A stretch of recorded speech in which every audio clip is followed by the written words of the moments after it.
Hyderabadi general अस्पताल एवं nursing home Sanauli road Panipat में अब 24 घंटे सभी प्रकार के हृदय रोगियों के लिए उचित दरों पर कैथलैब सुविधा शीघ्र खुल रही है। आधुनिक मशीनों द्वारा हृदय का इलाज doctor Sunil Kumar so far, super speciality DNB cardiology, भूतपूर्व हृदय रोग विशेषज्ञ मेदांता अस्पताल गुरुग्राम। संपर्क करें 9992500368 और 369।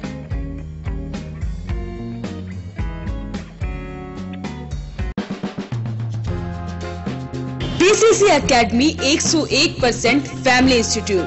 अंग्रेजी बोलना सीखी। PCC एकेडमी अब सेक्टर 13-17 मेन मार्केट में भी। Head office model town near Aneja petrol pump Panipat. Subscribe करें वॉइस ऑफ पानीपत चैनल को, पास के बेल आइकन को दबाएं ताकि आपको मिल सके हर अपडेट सबसे पहले।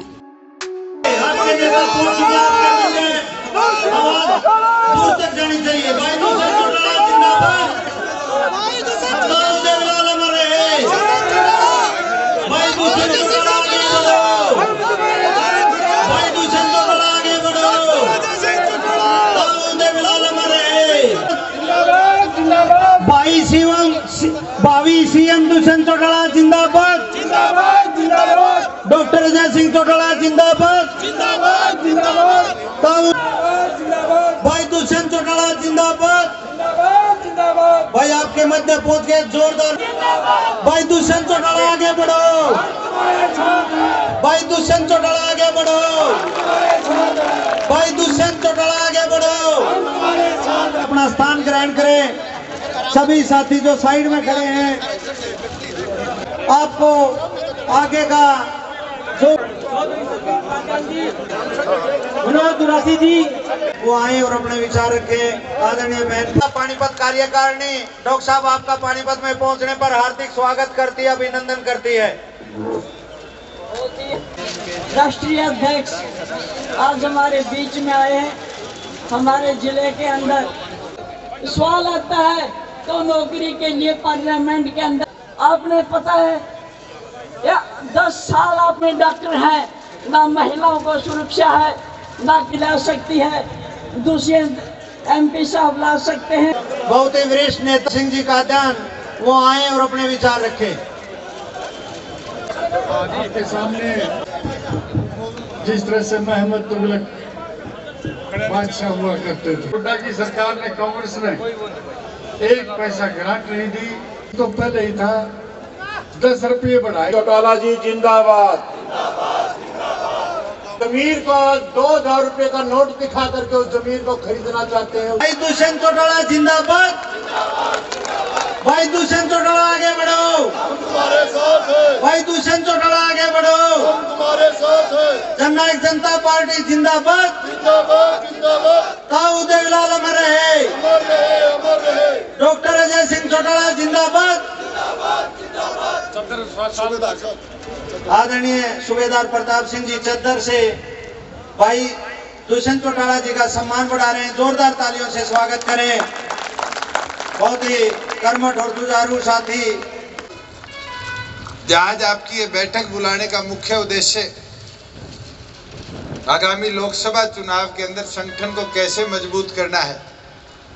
वहीं आप सबसे ये अनुरोध और विनती भी हम करते हैं कि आज जहां एक बूथ 10 यूथ की शुरुआत हम सब ने करी, अपने अपने गांव के अंदर हर 100 वोटरों पर वोटर लिस्ट के हिसाब से एक मजबूत हम बूथ लेवल एजेंट बनाने का काम करें। एक बूथ 10 यूथ का ये उद्देश्य नहीं है कि एक कुनबे के 10 युवा साथियों के नाम दे दिए, बल्कि ये उद्देश्य है कि हर 100 वोटर पर एक युवा साथी को नियुक्ति दी जाए, जो चुनाव से पहले हर घर की शनाख्त करे, हर उस वोटर का पता करे जो आज दिल्ली में किसी और शहर में रहकर अपनी बसासत कर कर बैठा है, हर उस वोटर का पता करे जो पहले किराए पे शहर में कहीं रहता था, आज कहीं और चला गया। और उस हिसाब से आगे चुनाव के अंदर संगठन को कैसे मजबूत बनाया जाए उसकी रणनीति बनाने का काम करें। और युवा साथियों का टारगेट भी 5 मार्च तक का है। मैं निवेदन करूंगा युवा की टीम से कि सारे मिलकर जल्द से जल्द अपने इस टारगेट को पूरा करने का काम करें। वहीं दूसरी ओर पार्टी की ओर से सदस्यता अभियान चलाया जा रहा है और सदस्यता अभियान का उद्देश्य केवल मात्र यही है कि ज्यादा से ज्यादा लोगों की हिस्सेदारी हम संगठन में डालने का काम करें। बुजुर्गों, युवा साथियों, जब हिस्सेदारी संगठन में डालने की बात आती है तो ये कोई 25, 30, 50 रुपए की पर्ची कटाने का बोझ नहीं आपको। हमने तो 9 तारीख को जींद की धरती से ये आह्वान किया था कि हम चौधरी देवीलाल की सोच लेकर आगे बढ़ेंगे और एक नोट और एक वोट को दोबारा से इस प्रदेश के अंदर संगठन का एक अहम हिस्सा बनाकर आगे ले जाने का काम करेंगे। और बड़ी खुशी होती है देखते हुए, चाहे हमारे झंडा लगाओ टीम के सदस्य हो, वो जहां जिले वाली कापियां तो भरी रहे, पर अपने लेवल पर गांव-गांव के अंदर डोर टू डोर कर नए सदस्यों को जोड़ने का काम कर रहे हैं। और मैं ये निवेदन करता हूं कि एक नोट एक वोट का ये उद्देश्य नहीं है कि 100 का, 200 का, 500 का, 1000 का नोट लेना है। आजकल तो बैंक में 1 रुपए का भी नोट मिलता है। पर कोई स्वार्थ अपना ये दर्शाए कि मेरे संगठन का सदस्य बनना है, तो मेरे ख्याल से फिर 1 वोट की और 1 नोट की 1 रुपए की हिस्सेदारी भी उसकी संगठन को ताकत देने का काम करेगी। मगर उसके अंदर एक मेंबरशिप अभियान का निरंतर एक हिस्सा हमने देखा है कि फॉर्म भरने का समय आता है तो जितने हमारे पुरुष है, चाहे ताऊ हो, चाचे हो, दादे हो, युवा साथी हो, सारे फॉर्म भर देंगे, मगर हमारी माताओं बहनों के फॉर्म कोई नहीं भरवाता। वोटों का आधा हिस्सा इनका भी। इसलिए निवेदन है कि घर के अंदर अगर 7 सदस्य है, 5 सदस्य है, तो उन 5-7 सभी सदस्यों को आप संगठन के साथ जोड़कर उनकी हिस्सेदारी डलवाने का काम करेंगे। बुजुर्गों, युवा साथियों, एक चीज आपको जरूर कहना चाहूंगा लोकसभा को दर्शाते हुए, और ये पत्रकार साथी भी इस चीज को जानते हैं। पिछले चुनाव में भी एक बीजेपी ने और खास तौर पर आरएसएस ने एक अभियान चलाया था। उनने ये बात कही थी कि ऊपर मोदी नीचे चौटाला, कही थी नहीं कही थी। इस बार भी ये शुरुआत कर दी और कहने लगे आरएसएस वाले भी ऊपर बीजेपी नीचे बीजेपी। मगर ये गलती ना करिए। पिछली बार ऊपर बीजेपी में ऐसा सांसद भेजा था जिसको हल्के भी नहीं बेरा थे, और अब तक मेरे ख्याल से आधे से ज्यादा लोकसभा क्षेत्र ने तो शक्ल भी नहीं देखी। और एक चीज बोलना चाहूं, मैंने तो मेरे पार्लियामेंट के एक्सपीरियंस से सीखा है कि जब तक रीजनल पार्टीज का, क्षेत्रीय दलों का ऊपर प्रतिनिधित्व नहीं होगा तो फिर आपकी हिस्सेदारी और आपके प्रदेश की मजबूती हमेशा केंद्र के अंदर करने में आप विफल रहोगे। मैं अगर हिसार की बात करूं तो मेरे को सांसद चुनकर भेजा था, पूरे प्रदेश की कोई समस्या थी, विभाग उसको मेरे पार्लियामेंट में उठाने का काम किया। और मैं तो खुला कहता हूं, बीजेपी के 7 जिता कर भेजे थे, उन 7 की बहस उठा लो, मेरी बहस उठा लो, अगर आती भी है तो फिर मेरा दोबारा पार्लियामेंट जाने का कोई औचित्य नहीं बनता। बुजुर्गों, युवा साथियों, बड़े संगठन का ये नुकसान है कि ऊपर बोलने ही नहीं दिया जाता, और समस्या आती है तो बड़े बड़े नेता कहते हैं बैठ जा मैं बोल लूंगा। मगर आज आपको अपने प्रतिनिधि अपनी जगह बनाने की जरूरत है, और उसके लिए सबसे जरूरी है कि अपने सांसद को पहले आप जिताने का काम करें। और जिस तरह के आसार विधानसभा के लग रहे हैं, शायद विधानसभा के चुनाव भी सरकार साथ की साथ कराने का काम कर ले। और अगर ये हालात रहती है तो फिर ऊपर नीचे दोनों करड़ा जोर लगाना पड़ेगा। और करड़े जोर लगाने के लिए अगले 40-45 दिन जो बाकी है, अपना स्वार्थ छोड़कर एक एक सेकंड संगठन की मजबूती और संगठन की ताकत बढ़ाने में हमें जोड़ना पड़ेगा। बुजुर्गों, युवा साथियों, मैं तो एक चीज जरूर आपके बीच में रखना चाहूंगा कि याद करो 5 साल मोदी जी की सरकार को हो गए, 4.5 साल खट्टर साहब को मुख्यमंत्री बने हो गए। पर इस पूरे अरसे में जितने वादे किए गए, आज उनकी हालात क्या है। पिछले दिनों कुरुक्षेत्र में मोदी जी आए और कहा स्वच्छता के मामले में देश आगे बढ़ रहा है, पूरे प्रदेश भर के सफाई कर्मचारी बुला ली। आप तो एक बड़े शहर के साथ लगते हुए गांव के और उस शहर के लोग, इन कॉलोनियों के लोग, आज क्या हालात पानीपत की सफाई की।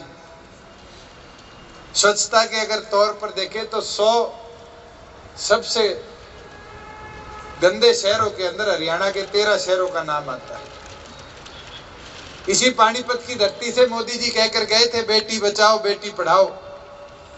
सबने सोचा क्रांति लेकर आएंगे। आज ये हालात है कि हरियाणा महिलाओं के खिलाफ अपराध में 5वें नंबर पर प्रदेश आता है। हमने बिहार को भी पीछे छोड़ने का काम किया। इसी हरियाणा की रेवाड़ी की धरती से बोलकर गए थे कि मेरा राज बनते ही 1 रैंक 1 पेंशन स्कीम को हम लागू करने का काम करेंगे। आज उस 1 रैंक 1 पेंशन स्कीम की क्या हालात है, किसी फौजी साथी से पूछने का काम करते। आज भी वो पेंशन को फौजी तरस रहे। और युवाओं का तो मुझे याद है, रोहतक के अंदर सभा थी और कहते थे राज बना दो 2 करोड़ ऊपर 1.25 लाख प्रदेश के अंदर युवाओं को हर साल नौकरी देंगे। और इनकी नौकरी की तो पोल डी ग्रुप में ही खुल गई। 17,000 नौकरियों के लिए 18 लाख युवाओं को बस के धक्के काटने पड़े। और ये कहते हमने नौकरियां दी।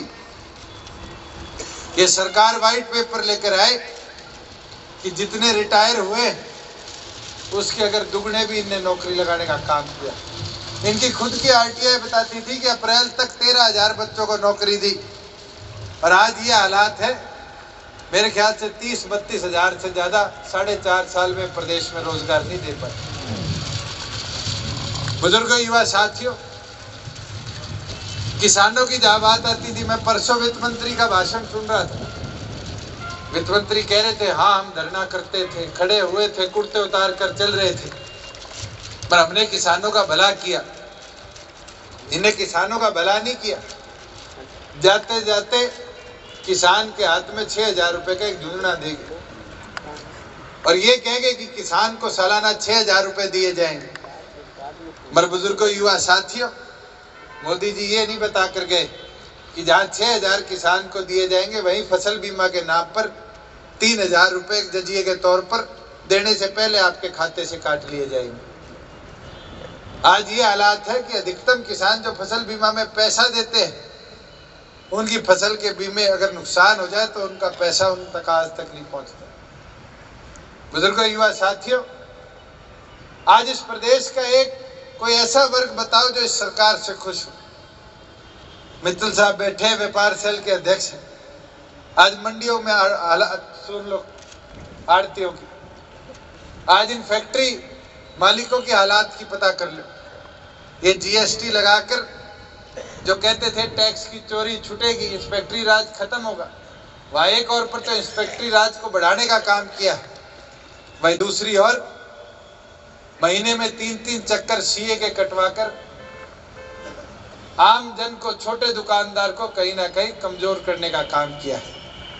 इस जीएसटी से तो अगर फायदा मिला तो मोदी जी के चाहते अदानी अंबानी जैसे लोगों को मिला। बुजुर्गों, युवा साथियों, जींद के उस उपचुनाव ने एक चीज साबित कर दी। अभी मेरे से पूर्व कादियान साहब और डॉक्टर साहब कह रहे थे कि लोग जमानत जब्त करने की बात किया करते थे। मेरे को तो वो भी दिन याद है जब कहा करते थे ये 200-300 छोरों का टोल है। मगर एक चीज बड़ी खुशी होती है देखते हुए कि कादियान साहब जैसी, सूबेदार साहब जैसी उम्र के, फूलवती जी जैसी उम्र के भी लोग आज जननायक जनता पार्टी में एक युवा के तौर पर काम कर रहे हैं। और ये बदलाव, ये जो जोश और उत्साह है, कहीं ना कहीं ये परिवर्तन है। और ये परिवर्तन ही इस प्रदेश में बदलाव लाने का काम करेगा। और मैं तो उन लोगों को कहूंगा जो हमें बच्चों की पार्टी और जमानत जब्त पार्टी कहा करते थे कि जींद की जनता ने एक की तो 800 वोटों से जमानत बचाने का काम किया, और जो जमानत जब्त कराने की बात किया करते थे उनकी 6 गुना जमानत जब्त कराने का काम किया।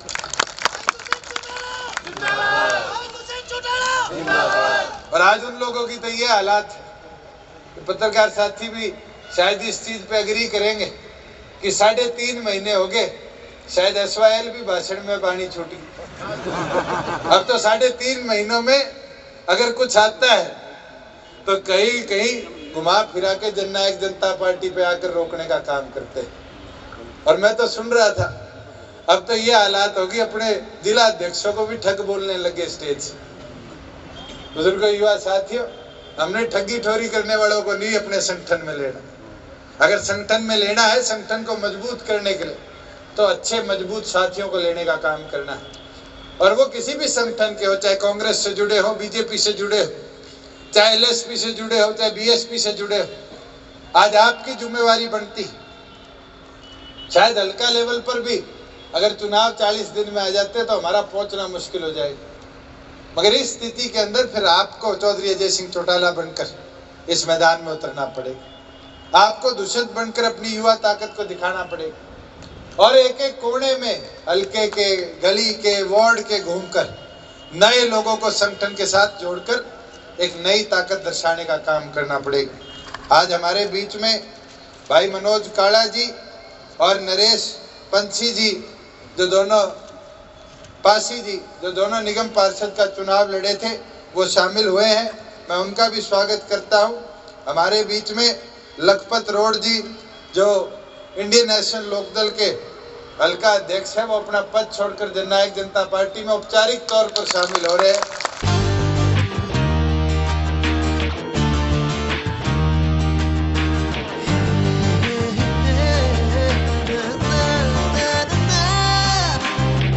Add colors to your learning, life will be shining.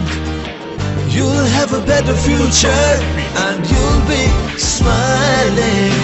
Pride Sanskriti School, a better place, a better world. Pride Sanskriti School, सपनों से बेहतर कल. Pride Sanskriti School, add colors to your learning. Pride Sanskriti School, your life will be shining.